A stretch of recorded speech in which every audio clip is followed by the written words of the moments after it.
Hello guys, it's Genevieve Tabili Norman. I'm so sorry if magsalita ako na parang natakot kayo or what.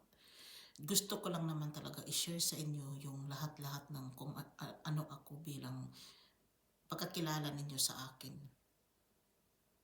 Yung mga nasabi ko guys about here, hindi ko talaga kasi maiwasan mag-emosyonal. Dahil hindi ko naman kasi sukat akalain na magpakasal na lang ako dito para masira. Hindi kasi sila nagsabi na ito pala, ganito pala kasira ang mga Swedish na ito. Hindi ko nilahat-lahat dahil andito kasi ako sa bansa nila.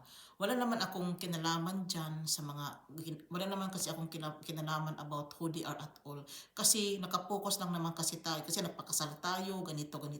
Yung akin kasi, nagtataka na lang ako, nang lumaon, iba na kasi yung nangyayari, nagka-change na kasi. Sabi kasi nila, yung YouTube daw, kapag mag-vlogs ka daw, isabi mo kasi daw, yung fights ni mo ba, kung ano ba talaga ang naramdaman mo, yun kasi ang tagkuhaanan base kung ano dyan mag-vlogs guys.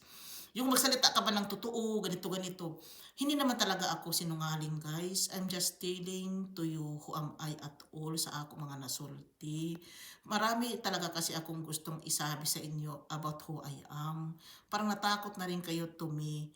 Alangan hindi ako magsalita dito. Sinabi ko lang naman talaga kasi kung ano talaga kasi yung totoo.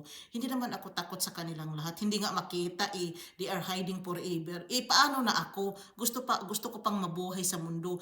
Kukunin na ba nila yung pinakabuhay ko, yung pag-breathing ko? Ayoko nga, isa nga lang itong buhay ko, kukunin pa nila. Nag-high blood na ako high blood na ako sa kanilang lahat dahil ako pa talaga yung akusahan nila o who they are. Kung gaano sila kung gaano nila hide yung mga sarili nila, ako pa pala ang pakasad unido. You are the one trying to telling me it's my fault dahil lang hindi kayo nagsalita ng what is real to you. Kung may kasalanan ba kayo sa pagkamatay ng tatay ni Frank, o ako pa ba dyan magtapal? Di ako na high blood sa ijo tanan. Guys, sinasabi ko lang naman talaga ang totoo. Alangan naman, may laman naman talaga yan guys. Alangan naman, maglagay-lagay kami ni Frank ng ganong klaseng idea. Walang laman.